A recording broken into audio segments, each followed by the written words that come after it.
Let me teach you all how to make the best puff puff with skincare routine. You call me Quinola, Quinola. Hi everyone, you're welcome back to my channel. If this is your first time here, I would like to say thank you so much for stopping by. And if you're a returning subscriber, you know that I really do love and appreciate you. Today I'm going to be teaching you all the ultimate puff puff recipe, and we are going to be using 750 grams of flour to make it. So for this recipe, we are going to be using 750 grams of flour, 1.5 cup of sugar, 1/4 cup of milk. We are also going to be needing 1.5 tablespoon of vanilla extract, and we are also going to be needing 1.5 tablespoon of yeast. Okay, now in our last recipe video on how to make 3.5 kg puff puff, a lot of you reached out to me and mentioned that you needed a recipe for a smaller version. That's if you just want to feed your family and all that. So this is a go-to recipe that you can also use for your business. So in a clean bowl, you are going to be adding in your flour, you are also going to be adding in your sugar, you are going to be adding in your milk, and also your yeast. All right, so ensure to add in all your dry ingredients first before you introduce the liquid ingredients. Now in the last video, somebody asked me if we could use baking powder. Now the answer is yes, but baking powder is not a compulsory recipe, so it's an optional recipe for puff puff. Okay, it's not compulsory you add baking powder, but baking powder also has its own effect, but I do not add baking powder at all times. All right, so when you are done adding in your yeast, you just want to mix all your dry ingredients together. Now you need to do this so that all the ingredients you are all the dry ingredients enters each other. Okay, now, another thing about this recipe is that for you to have a flawless finish on your puff puff, right, you need to sift your flour. Now, before the beginning of this video, I had already sifted my flour to remove lumps and to remove dirt. Okay, so when you are done doing this, the next thing you just want to do is to add in your warm water. So ensure to add in your water bit by bit, just like I've always been telling each and every one of you. Add in your water bit by bit. Now for this recipe, I was able to get the right consistency, and I also have the right cup of water as requested by some of you.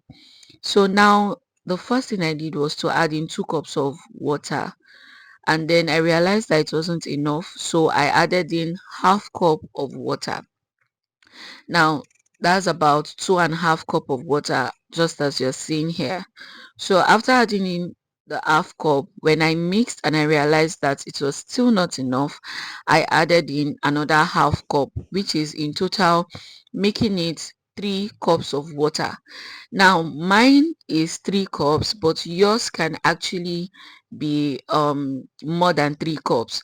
Remember, I also tell you when it comes to pastry, everything depends on the type of flour you are using.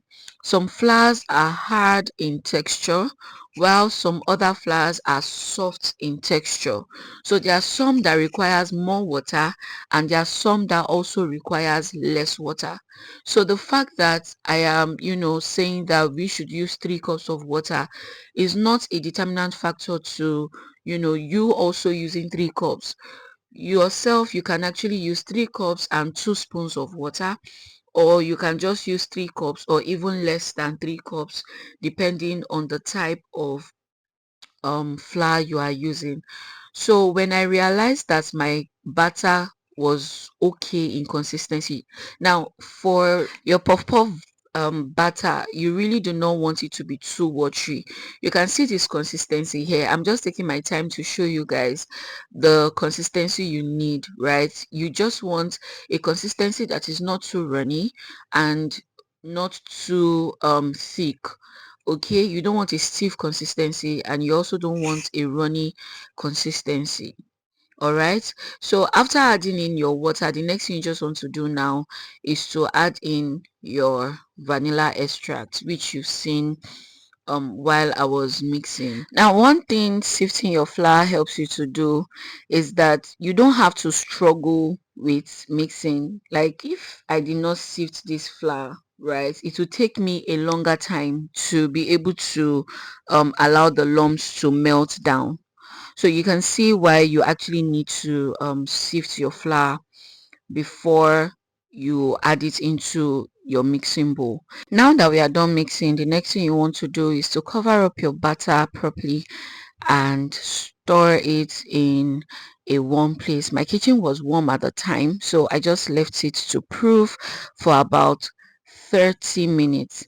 Now after 30 minutes, you can see that it has already doubled in size and it has released its own gluten. So I'm just giving you guys a closer shot to seeing how you want your batter to have doubled in size. Okay, now the next thing we did was to go on to frying.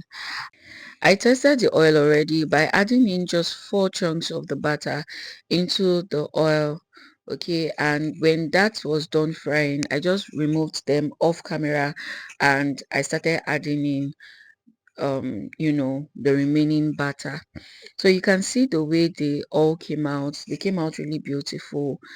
One thing about frying of puff is that as long as you get your mixing right, every other thing bows, every other thing succumbs. Okay, so you really do not have to do much. You just need to get your mixing.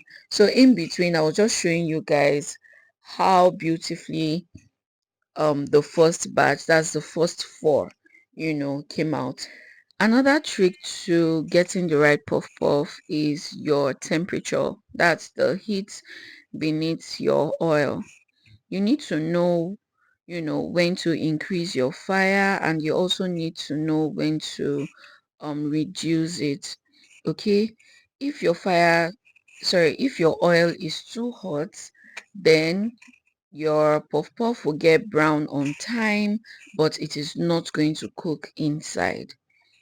But if the temperature, that's the heat in the oil, is balanced, right, it's going to cook inside, and it's also going to, you know, come out well on the outside. Now you don't need your puff puff to be too brown. Like you don't need it to be dark brown. Although the results depends on what you want. But the major reason why I call this a skincare routine is because of the golden brown, like the perfect golden brown color we got for this puff puff. The inside was really fluffy and the outside was crispy. So that's another way you are going to know that yes, you did a very good job you know making this puff puff. So when we were done frying, the next thing we just did was to fry the rest and brought them down from the fire. And guys, look at how beautiful they came out. It was really delicious, really yummy, really tasty. The outside was crispy, and that is actually what we are aiming for.